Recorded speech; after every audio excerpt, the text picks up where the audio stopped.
بسم اللہ الرحمن الرحیم الحمد للہ رب العالمین والصلاة والسلام علی رسولہ محمد وعلی آلہ وصحبہ اجمعین، اما بعد۔ میرے دینی و ملی بھائیوں، فضیلت الشیخ سعد بن علی السلامی حافظہ اللہ کا سلسلہ دروس جو صحیح البخاری کتاب الفتن سے عربی زبان میں چل رہا ہے، ان میں سے 10 دروس کو ہم لوگ اختصار کے ساتھ اردو ترجمہ کے ذریعے الحمدللہ سمجھنے کی کوشش کی ہے۔ آج ہم لوگ اس سلسلہ دروس کے درس نمبر 11 کو اردو ترجمہ کے ذریعے سمجھنے کی کوشش کریں گے انشاءاللہ۔ ایک بات یہ ہے کہ شیخ محترم کے دروس کچھ تفصیلی ہوتے ہیں، لیکن ہم لوگ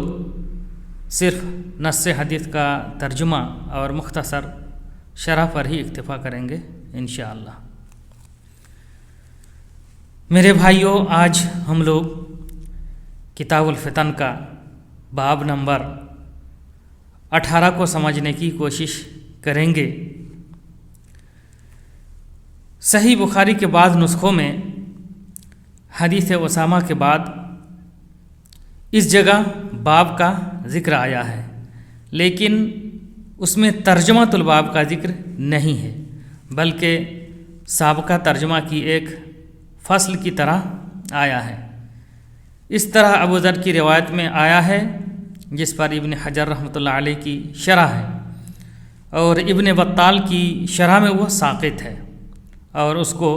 سابق ترجمہ کا تابع بنا دیا ہے بغیر کسی فصل کے۔ بہرحال اس کے تحت جو حدیثیں آ رہی ہیں، یہ ان فتنوں میں سے ہیں یا ان فتنوں سے متعلق ہیں جو سمندر کی موج کی طرح ٹھاٹھیں مارتے ہوئے رونما ہوں گے۔ یہ بات پہلے گزر چکی ہے کہ لوگوں کے درمیان کے فتنے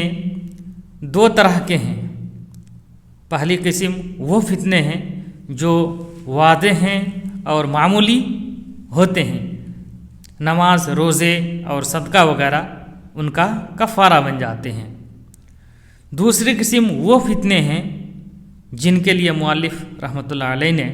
ترجمۃ الباب قائم کیا ہے، یعنی وہ فتنے جو سمندر کی موج کی طرح ٹھاٹھیں مارتے ہوئے رونما ہوں گے، جن میں حق و باطل کی تمیز نہ ہو سکے گی، جیسے کہ فتنہ شبہات اور فتنہ حروف وغیرہ۔ اور یہ باب بھی انہی فتنوں کے تابع ہے۔ صحابہ کرام کے درمیان جنگوں کی شکل میں اس طرح کے فتنے رونما ہو چکے ہیں، جیسے کہ اہل عراق اور اہل شام کے درمیان کی جنگ، جس میں اہل عراق کی قیادت علی رضی اللہ عنہ کر رہے تھے اور اہل شام کی قیادت معاویہ رضی اللہ عنہ کر رہے تھے۔ اور صحابہ کرام رضی اللہ عنہم کی اس سلسلے میں الگ الگ رائے تھی اور وہ 3 قسموں میں بٹ گئے تھے، جس کا تفصیلی ذکر پہلے بھی گزر چکا ہے۔ ہم لوگ اس باب کی پہلی حدیث کا ترجمہ پہلے سمجھنے کی کوشش کریں گے۔ قال المؤلف رحمہ اللہ حدثنا عثمان بن الہیثم قال حدثنا عوف عن الحسن عن ابی بکرہ قال لقد نفعنی اللہ بکلمۃ ایام الجمل لما بلغ النبی صلی اللہ علیہ وسلم ان فارسا ملکوا ابنۃ کسریٰ قال لن یفلح قوم ولوا امرہم امرأۃ۔ ابو بکرہ رضی اللہ عنہ سے مروی ہے، وہ فرماتے ہیں کہ جنگ جمل کے دنوں میں اللہ تعالیٰ نے مجھے ایک کلمہ کے ذریعے فائدہ پہنچایا۔ لقد نفعنی اللہ بکلمۃ ایام الجمل، اللہ تعالیٰ نے جنگ جمل کے دنوں میں ایک کلمہ کے ذریعے مجھے فائدہ پہنچایا ہے۔ لما بلغ النبی صلی اللہ علیہ وسلم ان فارسا ملکوا ابنۃ کسریٰ قال، جب نبی صلی اللہ علیہ وسلم کو اس بات کی خبر پہنچ گئی کہ فارس کے لوگوں نے کسریٰ کی بیٹی کو اپنی ملکہ منتخب کر لیا ہے،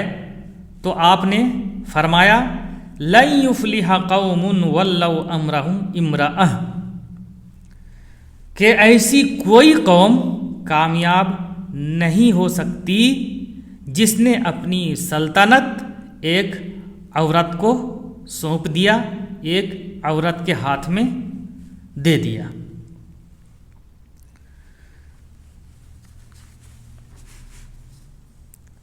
لقد نفعنی اللہ بکلمۃ ایام الجمل، اللہ تعالیٰ نے مجھے جنگ جمل کے دنوں میں ایک کلمہ کے ذریعے فائدہ پہنچایا۔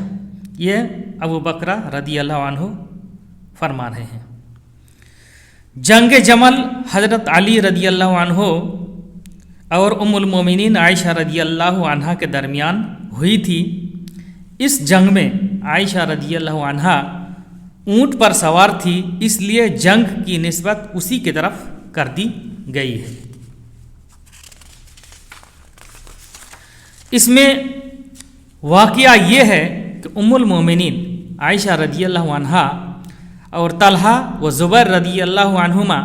حضرت عثمان رضی اللہ عنہ کے خون کے بدلے کا مطالبہ کرتے ہوئے علی رضی اللہ عنہ کے پاس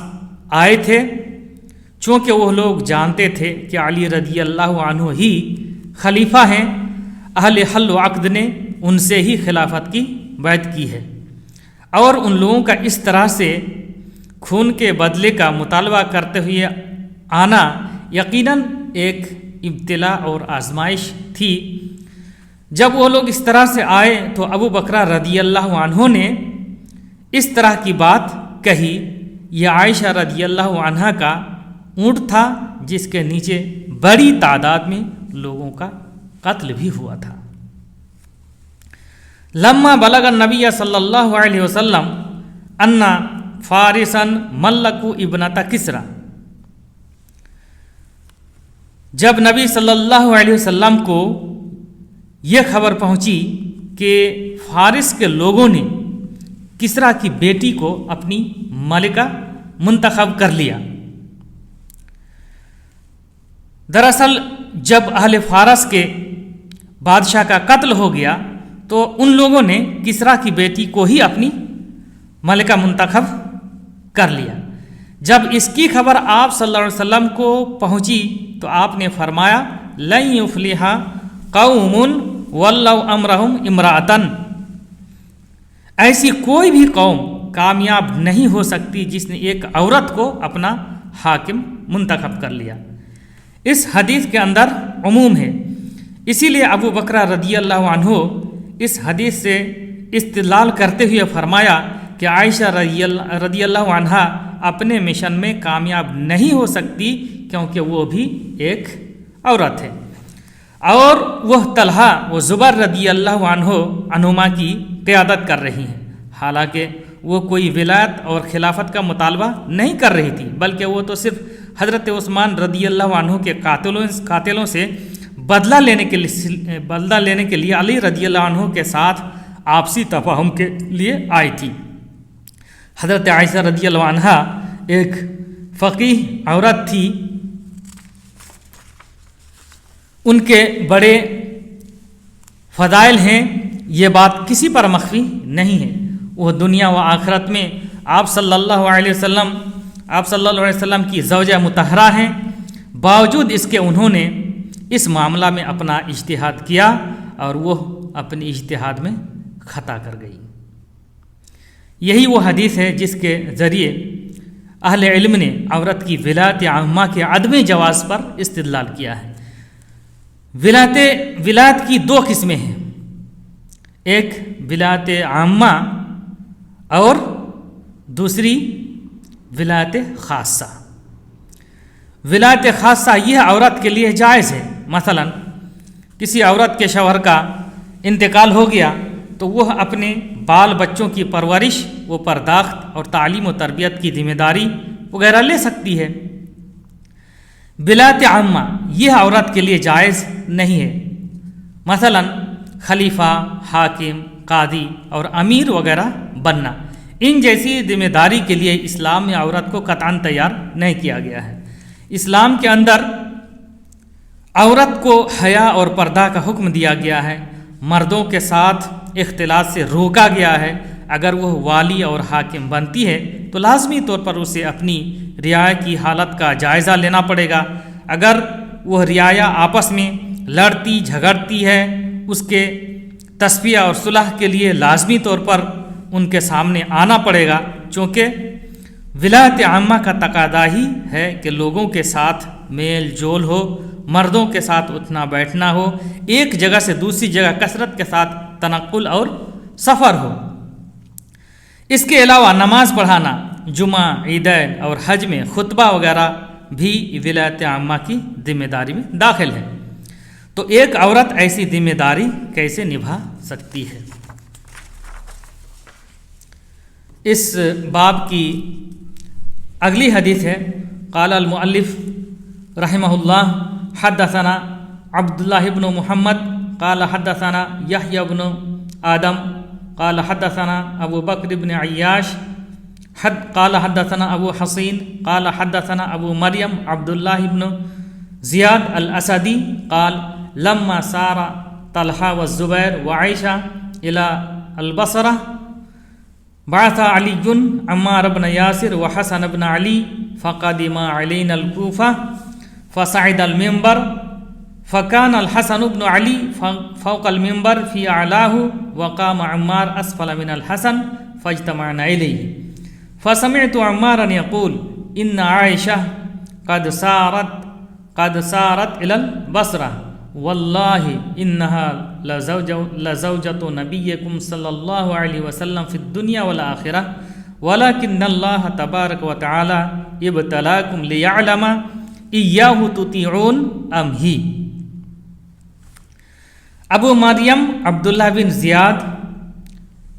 اسدی سے مروی ہے، وہ کہتے ہیں کہ جب طلحہ، زبیر اور عائشہ رضی اللہ عنہم بصرہ کی طرف روانہ ہو گئے، لما سارا طلحہ والزبیر وعائشہ الى البصرہ بعث علی عمار بن یاسر وحسن بن علی فقدم علینا الکوفہ فصعد المنبر۔ ابو مریم عبداللہ بن زیاد اسدی فرماتے ہیں کہ جب طلحہ، زبیر، عائشہ رضی اللہ عنہم بصرہ کی طرف نکل گئے تو علی رضی اللہ عنہ نے عمار بن یاسر اور حسن بن علی رضی اللہ عنہما کو بھیجا اور وہ ہمارے پاس کوفہ آئے اور دونوں کے دونوں ممبر پر چڑھ گئے۔ فکان الحسن بن علی فوق المنبر فی اعلاہ وقام عمار اسفل من الحسن فاجتمعنا الیہ۔ تو حسن بن علی رضی اللہ عنہ ممبر کے اوپری حصہ میں چڑھ گئے اور عمار رضی اللہ عنہ حسن رضی اللہ عنہ سے نیچے کھڑے ہو گئے تو ہم لوگ ان کے پاس جمع ہو گئے۔ فسمعت عمارا یقول، تو میں نے عمار کو فرماتے ہوئے سنا، ان عائشہ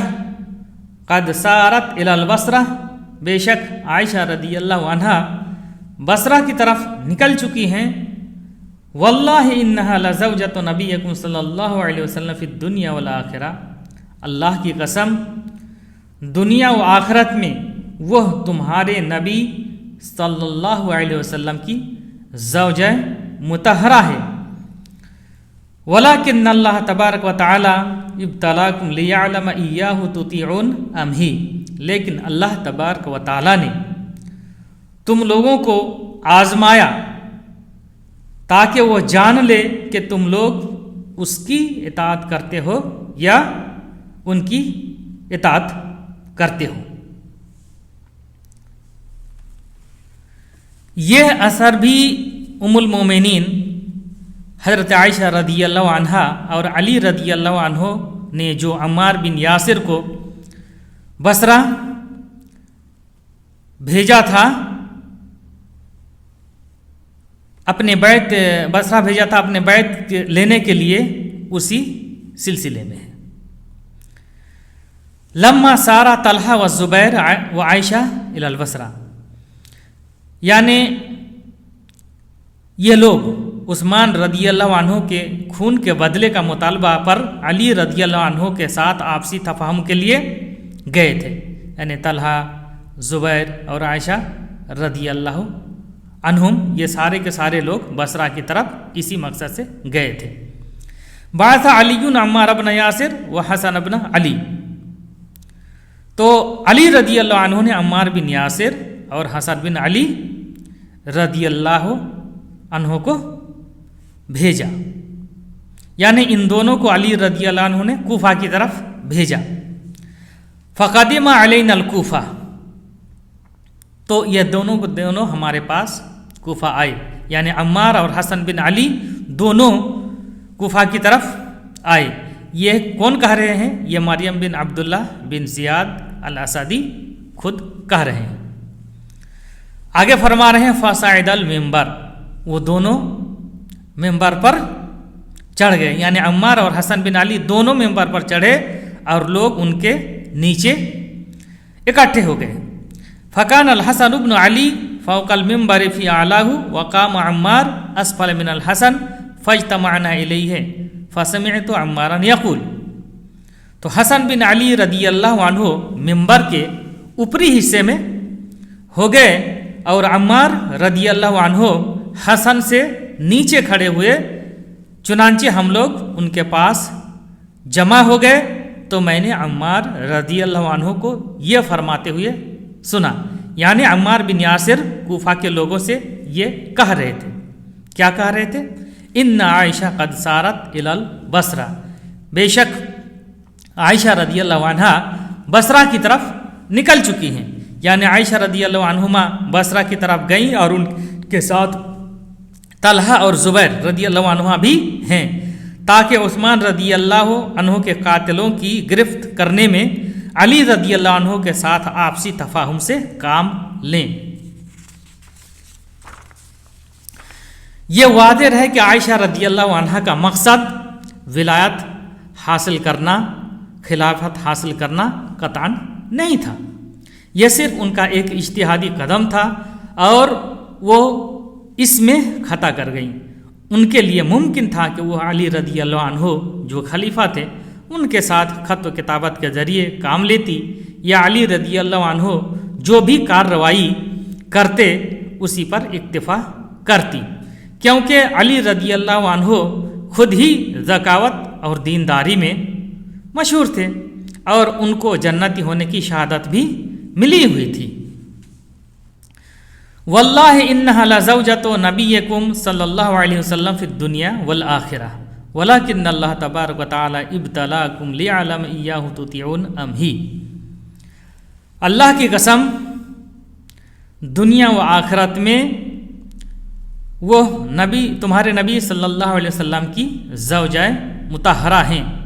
لیکن اللہ تعالیٰ نے تم لوگوں کو آزمایا کہ تم لوگ ان کی اطاعت کرتے ہو یا ان کی،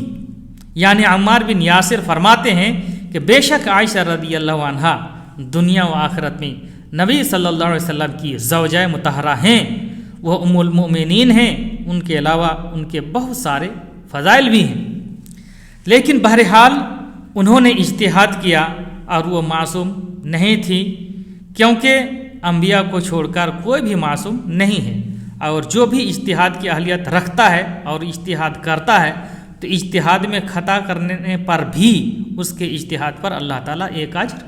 دیتا ہے۔ چنانچہ عائشہ رضی اللہ عنہا کا نکلنا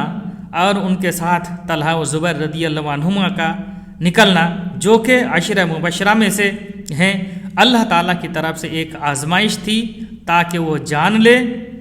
کہ تم ولی الامر کی اطاعت کو لازم پکڑنے میں اپنے رب کی اطاعت کرتے ہو یا طلحہ، زبیر اور عائشہ رضی اللہ عنہم کی اطاعت کرتے ہوئے ولی الامر اور خلیفہ علی رضی اللہ عنہ کی مخالفت میں؟ چونکہ عائشہ رضی اللہ عنہا اور طلحہ و زبیر رضی اللہ عنہما حضرت عثمان رضی اللہ عنہ کے خون کے بدلے کا مطالبہ کر رہے تھے۔ صحیح بات یہی ہے کہ یہ معاملہ ان لوگوں کا نہیں تھا، بلکہ یہ ولی الامر اور خلیفہ کی ذمہ داری تھی۔ بہرحال یہ عائشہ رضی اللہ عنہا کا اپنا اجتہاد تھا، لیکن علی رضی اللہ عنہ اور ان کے ساتھ جو صحابہ کرام تھے وہی لوگ اس معاملہ میں حق پر تھے، انہی لوگوں کا موقف صحیح تھا۔ آخر اس اقدام کا نتیجہ یہ ہوا کہ عائشہ رضی اللہ عنہا کے اختیار کے بغیر شرپسند عناصر اور خوارج کے بھڑکانے کے سبب جنگ جمل پیش آئی، جس میں بڑی تعداد میں لوگوں کا قتل ہوا تھا۔ ادھر دوسری طرف اہل شام کا بھی اپنا اجتہاد تھا۔ ان لوگوں نے بھی علی رضی اللہ عنہ کی خلافت پر بیعت نہیں کی اور ان کے خلاف خروج کر دیا، چونکہ وہ لوگ بھی قاتلین عثمان سے بدلہ لینے کا مطالبہ کر رہے تھے۔ پھر اس کے نتیجے میں بھی ایک تباہ کن جنگ صفین پیش آ گئی اہل عراق اور اہل شام کے درمیان، جس کے اندر علی رضی اللہ عنہ اہل عراق کی قیادت کر رہے تھے اور معاویہ رضی اللہ عنہ اہل شام کی قیادت کر رہے تھے۔ دراصل اہل شام ہی باغی تھے، لیکن وہ نہیں جانتے تھے کہ وہ باغی ہیں، بلکہ ان کا اعتقاد تھا کہ وہی لوگ حق پر ہیں۔ سن 35 ہجری میں علی رضی اللہ عنہ کی خلافت کی بیعت ہوئی تھی اور اس کے 5 سال بعد ہی خوارج نے ان کا قتل کر دیا تھا۔ پھر ان کے بعد ان کے بیٹے حسن بن علی رضی اللہ عنہ کی خلافت کی بیعت ہوئی اور انہوں نے ایک عظیم لشکر تیار کیا۔ پھر معاویہ رضی اللہ عنہ کی طرف وہ گئے، یہاں تک کہ اہل شام مرعوب بھی ہو گئے تھے، لیکن پھر اس کے بعد ہی چند شرطوں کے ساتھ مسلمانوں کے خون کی حفاظت کے پیش نظر حسن رضی اللہ عنہ نے اپنی خلافت سے دستبردار ہو کر معاویہ رضی اللہ عنہ کے ہاتھ پر بیعت کر لی، اور اس طرح آپ صلی اللہ علیہ وسلم کا یہ فرمان حرف بحرف سچ ثابت ہوا۔ وہ فرمان کیا ہے؟ ان ابنی ھذا سید وسیصلح اللہ بہ بین فئتین عظیمتین من المسلمین، کہ میرا یہ بیٹا سردار ہے اور عن قریب اللہ تعالیٰ اس کے ذریعے سے مسلمانوں کی 2 بڑی جماعتوں کے درمیان صلح کرائے گا۔ اس حدیث کے اندر ان خوارج کا بھی شدید رد ہے جو مسلمانوں کی ان دونوں جماعتوں کو کافر گردانتے ہیں، چونکہ اللہ کے رسول صلی اللہ علیہ وسلم نے دونوں جماعتوں کے لیے اسلام کو ثابت کیا، اور سن 41 ہجری کو معاویہ رضی اللہ عنہ کے ہاتھوں خلافت کی مکمل طور پر بیعت ہو گئی، اور اس سال کو عام الجمع بھی کہا گیا، کیونکہ تمام لوگ معاویہ رضی اللہ عنہ کی خلافت پر اکٹھے ہو گئے تھے اور اختلاف کا سدباب ہو گیا تھا۔ نیز ان لوگوں نے بھی بیعت کر لی تھی جنہوں نے قتال سے اپنے آپ کو الگ رکھا تھا، چنانچہ اپنی اولاد کے ساتھ ابن عمر رضی اللہ عنہ اور دوسرے لوگوں نے بھی بیعت کر لی تھی۔